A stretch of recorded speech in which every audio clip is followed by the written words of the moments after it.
কিন্তু সাফিউল্লাহর জায়গাতে আমি সাফিউল্লাহ একটা প্রশ্ন করব। সাফিউল্লাহ, তোমার অনেকগুলো বক্তব্য থাকতেই পারে, কিন্তু তৃণমূল কংগ্রেস কি সত্যি এগিয়ে নিয়ে যাচ্ছে বাংলাকে? উত্তরপ্রদেশ খুব খারাপ, গুজরাট খুব খারাপ, তৃণমূল কংগ্রেস কি বাংলাকে এগিয়ে নিয়ে গিয়ে ভালো করতে পারছে? সাফিউল্লাহ, দেখো ময়ূকদা, এই বছর 3-3.5 বছর আগে যখন করোনা গোটা বিশ্বব্যাপী যখন ছড়িয়ে পড়েছিল, সেই সময় আমরা যারা বাঙালি বা ভারতবর্ষের মানুষ একটা শব্দের সঙ্গে বিশেষভাবে পরিচিত হয়েছিলাম, মাইগ্রেন্ট, পরিযায়ী।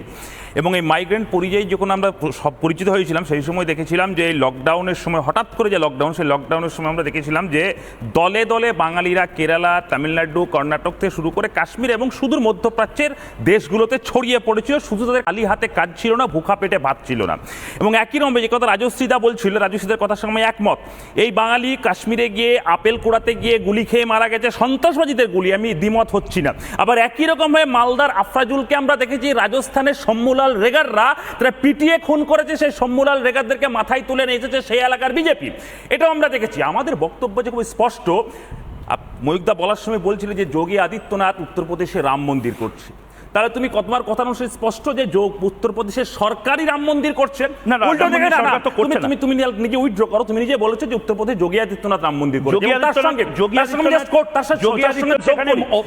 যোগ করে আবার মমতা বন্দ্যোপাধ্যায়। আমি একটাই কথা বলছি, যোগী আদিত্যনাথ এবং মমতা বন্দ্যোপাধ্যায়ের মধ্যে বেসিক পার্থক্যটা হচ্ছে মমতা বন্দ্যোপাধ্যায় কিন্তু টাকাটা দিচ্ছে রাজ্য সরকার। পার্থক্য নেই, বেসিক পার্থক্য নেই বলে মমতা বন্দ্যোপাধ্যায় বলে জগন্নাথ মন্দির করতে হবে, তার মধ্য দিয়ে কর্মসংস্থান হবে। আমি একটা জিনিস কোনে দেখতে পাচ্ছি না, মমতা বন্দ্যোপাধ্যায়ের গত 11-12 বছরের শাসনে একটা কারখানা উদ্বোধন হলো, মমতা বন্দ্যোপাধ্যায়ের শাসনে কারখানা উদ্বোধন হচ্ছে না। আবার একই রকম ভাবে অযোধ্যার কথা, অযোধ্যা হ্যাঁ ঠিকই তো, যেখানে একটা ধর্ম, একটা বিশ্বাস, একটা বহু মানুষের সমাগম হবে, সেটাকে কেন্দ্র করে অর্থনীতি তৈরি হবে, সেখানে গরিব মানুষ যার ভোকা পেটে ভাত থাকবে না, সে ফলের দোকান থেকে শুরু করে যে কিছু করে নিজের রোজগার। সেটা তো পশ্চিমবঙ্গে করতে পারতো, সেটা উত্তরপ্রদেশে কেন করছে?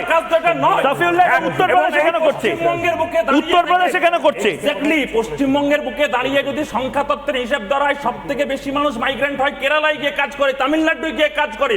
আসল ব্যাপার হচ্ছে সরকারের কাজ মন্দির বা মসজিদ বানানো নয়, সরকারের কাজ হচ্ছে শিল্প, শিক্ষা, কর্মসংস্থান, সেই দিকে নজর দেওয়া।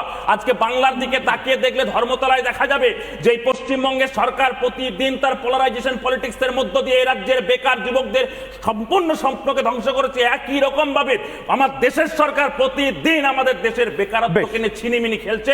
এই দুই সরকারের কাজ হচ্ছে আসলে দেশের সাধারণ মানুষকে বোকা বানানো, কিন্তু আসল কাজটা করতে হবে দেশের সরকারের। যেটা আমি 10 সেকেন্ড করে বাকি